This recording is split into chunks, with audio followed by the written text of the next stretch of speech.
In this video, we will discuss about how this IMPDH2 nuclear localization prevents this nuclear energy deprivation of the cells. So far in our previous video, we have understood that IMPDH2 localization occurs in the nucleus whenever there is a DNA damage is increased. So in this video, they will discuss different conditions of this IMPDH2 knockout supplementations and check which of them will be able to restore the this transcriptomes close to the wild type IMPDH2 cells.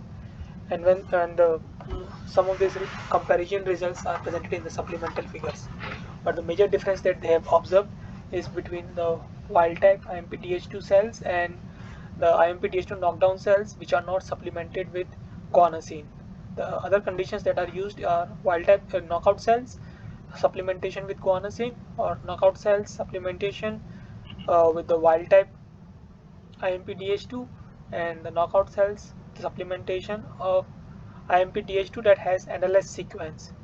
So it has 3x times more potential to divert towards or localize towards nucleus. And the major difference that they have observed between the wild type IMPDH2 and the knockout cells without guanosine. And in this case, they have found out there are changes occurs in the immune inflammations, that is the down regulation of the immune inflammation genes. And these things and the heat maps in the panel B shows different comparisons of the genes involved in different functions of the cells, such as G2M phase shows changes in the knockout cells without guanosine, whereas the knockout cells with guanosine and the knockout cells with wild type injections, or the knockout cells with NLS IMPDH2 injections, shows a similar results. But for the SASP, that is sensory associated secretory phenotype, in this case the major difference has been observed in this case also. The major difference has been observed in the knockout cells minus without guanosine supplementations. So for the GM2 and SASP, the results are seen similar. And for the DNA damage repair, it has not been able to recover to the baseline level in all the three conditions. Indicates that the damage, the unbalance occurs within the cells because of the IMPDH2 knockout cannot be make up by the additional supplementations of either guanosine or wild type IMPDH2 or NLS. And thereafter they check the DNA damage repair in all the different conditions, and that is DNA damage markers, that is YH2AX. What they have able to find out is that in the case of knockout there is a high DNA damage is there, but when it's supplemented with wild type, the DNA damage is reduced, and when it's supplemented with the NLS, DNA damage is further reduced. Those reductions are comparable to the wild type DNA damage. So DNA damage are higher in the IMPDH2 knockdown, which is not supplemented with anything. The quantifications of panel C is shown in the panel D, where we can see that knockout has the highest signals for the DNA damage markers. And they also check the other markers for the DNA damage, that is 53 BP1, and those results are also high for the knockout cells. And its immunofluorescence image is shown in the panel F, where we can see that the knockout has the highest 53 BP1 signals compared to the knockout with the wild type or the knockout with NLS sequence. And when they check the different apoptotic pathways, or the recovery of the apoptosis pathways in different conditions, what they are able to find out is that none of the conditions will result in the complete recovery of this cell death. And that is neither the knockout IMPDH2 knockout cells with the wild type supplementations, or knockout IMPDH2 cells with the NLS IMPDH2 supplementations will result in the complete recovery of the cell death, and those results are shown this in terms of the gene expressions in the panel G, where we can see that the knockout without guanosines has knockout without guanosine has some regions where the apoptotic genes are highly expressed. And similar results are can be seen for the other condition, that is knockout with the guanosine supplementation, or the knockout with the wild type IMPDH2 supplementation, or knockout with the NLS sequence IMPDH2 supplementations. And this trend continues for the necrosis and necroptosis. And when they check the percentage of cell death in all the different conditions, and they are able to see that there is some recovery observed for this knockout NLS, or knockout that are supplemented with IMPDH2 and NLS, or knockout that are supplemented with wild type IMPDH2 for early apoptosis and late apoptosis, but the recovery is not close to the wild type.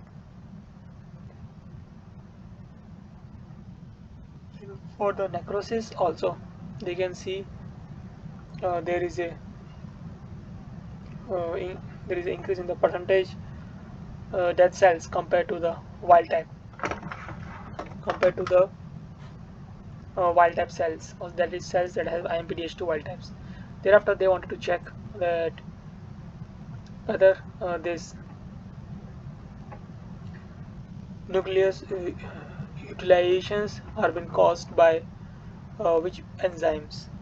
So what they are able to find out that these are the enzymes that are upregulated, mainly this PARP10, SIRT6371. All these are the family of this SIRT enzymes, and these are responsible for this utilization of this NAD that are upregulated when the DNA damage is observed. So their hypothesis that this whenever DNA damage occurs, in order to prevent the this nuclear energy utilizations by other enzymes such as PARP or uh, enzymes from the SIRT family, the localizations of the IMPDH2 occurs into the nucleus, and they can interact with this NAD and thereby prevent its utilizations by these other enzymes. And in terms of this, and this is what they have observed, that is NAD plus signals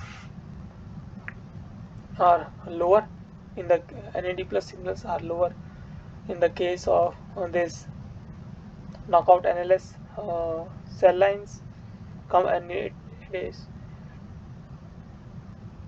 lowest for this wild type cells, and thereafter it increases, or we can say it decreases, not increases, yeah, it decreases with knockout cells, and these knockout cells that are supplemented with wild type, and knockout cells that are supplemented with NLS. And these are results for the proliferating S phase.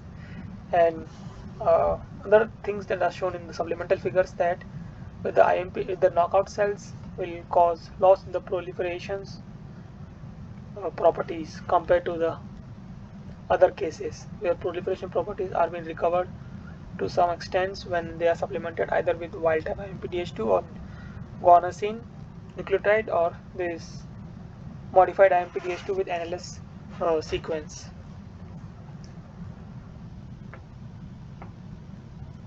So, and let me again repeat about this panel J. It shows about the proliferating cells, the S phase cells, and the NAD plus signals using their marker. What they are able to see is that NAD plus signals are higher for the wild type cells, and then it goes down for the knockout cells, and this knockout plus wild type cells, and the knockout plus NLS. And this decrease in the NAD signals indicates that cells are under DNA damage repair that will cause more of these NAD plus formations, and those NAD plus are being utilized by the enzymes such as SIRT or PARP1, and because of that this NAD plus signal goes down in the knockout and the knockout cells with other supplementations. So I hope you understood this IMPDH2 nuclear localizations is to prevent the nuclear energy deprivation in the nucleus, so that those energy can be utilized for the DNA damage repair. So I hope you understood their experimental results that come to this conclusion. If you need to understand more about these experiments in detail, you can go through the reference that has been provided in the description. That's all for this video. Thank you for your time.